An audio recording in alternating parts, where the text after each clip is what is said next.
আর এটার যেই তলার যে প্লেটগুলো আছে ওই প্লেটগুলো আর কি পরিবর্তন করা হয়েছে, মানে ওই যে নোনা পানি দিয়ে খেয়ে এটা নষ্ট করে ফেলাইছে। আসসালামু আলাইকুম, কেমন আছেন সবাই? যে যেখানে আছেন আশা করি আল্লাহর মধ্যে ভালো আছেন, সুস্থ আছেন এবং নিরাপদে আছেন।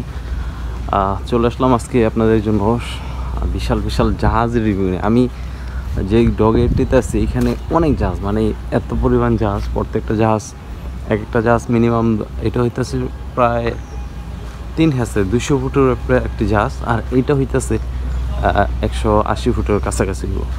তো আমি প্রতিনিয়ত সবসময় আপনাদেরকে শিপ বা বাল্কহেডের রিভিউ দিয়ে থাকি।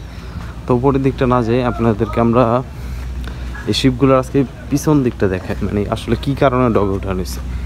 এই যে শিপটা দেখতেছেন এটা হইতেছে রং করার জন্য তোলা হয়েছে। এটাও যে জঙ্গল আছে জঙ্গলে উঠানো হইব, তার পাশাপাশি এটাকেও রং করা হইব।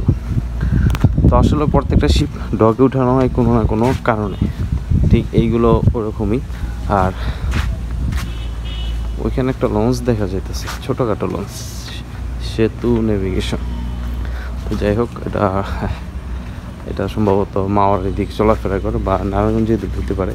তো এইখানে যে শিপগুলো দেখতেছেন প্রত্যেকটা শিপই যে কোনো একটা কাজের জন্য তোলা হয়েছে। আমরা যদি আপনাদেরকে পিছনের দিকটা দেখাই, এই হচ্ছে জাহাজের পিছনের দিকগুলা, পপুলারগুলা খুলে রাখা হয়েছে, সম্ভবত এটা কোনো মেরামতের জন্য তোলা হয়েছে, নেওয়া হয়েছে। আর এটারও পপুলারটা খোলা আছে, এটাও সেম একই গাছ, সুগানটাও খোলা হয়েছে।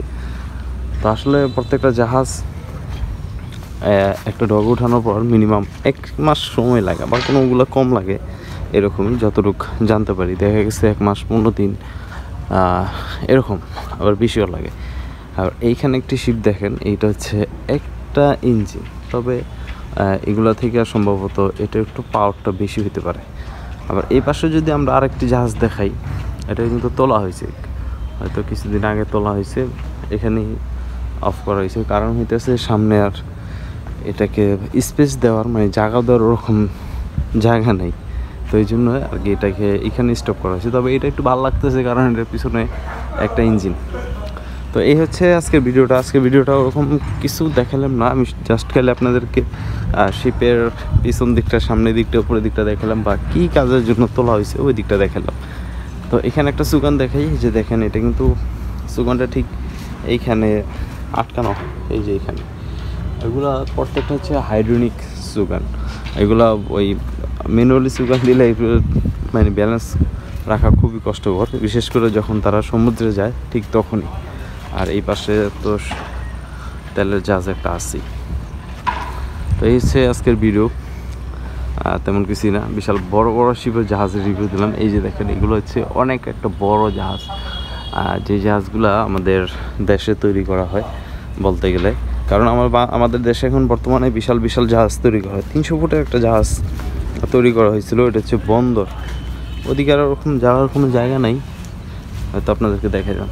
ভিডিওটা জানি না কতটা ভালো হয়েছে, তবে চেষ্টা করলাম একটু দেখানোর জন্য। আমরা খুব শীঘ্রই আপনাদের জন্য আরও জাহাজ বা শিপের বাল্কহেড লঞ্চের রিভিউ নিয়ে আসবো ইনশাল্লাহ। আর এই জাহাজটা যে কোনো একটা টাইমে আপনাদেরকে আমরা রিভিউ দেখানোর চেষ্টা করবো, মানে ফুল ভিডিও দেওয়ার চেষ্টা করবো। যে দেখেন এটা হচ্ছে অনেক বড় একটা জাহাজ, প্রায় 200 ফুটের উপরে হবে এই জাহাজটি। এটা হচ্ছে 3,000 একটা জাহাজ। তো ভিডিওটা এখান থেকেই আমরা বিদায় নিই, আবার যে কোনো ভিডিও নিয়ে হাজির হবো ইনশাল্লাহ। ভাবছিলাম ভিডিওটা শেষ করে দেবো, আজকে একটা জিনিস দেখাই। এই যে দেখেন এটার মোটামুটি তলিতে যে প্লেটগুলো আছে ওগুলো পরিবর্তন করা হইতেছে। এই যে দেখেন, আমি ভিডিওটা শেষ পর্যায়ে আসার মানে লাস্টেতে দেখলাম। আর এটার যেই তলার যে প্লেটগুলো আছে ওই প্লেটগুলো আর কি পরিবর্তন করা হয়েছে, মানে ওই যে নোনা পানি দিয়ে খেয়ে এটা নষ্ট করে ফেলাইছে, এরকম অবস্থা। তো এই তো, আর তো ওরকম কিছু দেখেন। এখানে নোংরগুলো রাখা আছে, ঠিক এই পাশেও এটা নোংরগুলো রাখা আছে। এটারও কিছু কিছু কাজ, তলির কাজ করা হইতেছে, সাইডের কাজ করা হইতেছে। তো ইনশাল্লাহ এইবার ফিনিশিং দেওয়া যাক আপনাদের কাছ থেকে। আজকে ভিডিওটা ওরকম কিছু দেখালাম না, জাস্ট খালি আপনাদেরকে একটু শিপগুলো দেখালাম। অনেক দিন ধরে শিপ টিপ ওরকম কিছু দেখানো হয় না, তো আশা করি ভিডিওগুলো আপনাদের ভালো লাগবে। আর যদি ভালো লাগে চ্যানেলটা সাবস্ক্রাইব করতে পারেন, চাইলে লাইক কমেন্ট শেয়ারও দিতে পারেন। এখান থেকে বিদায় নিচ্ছি।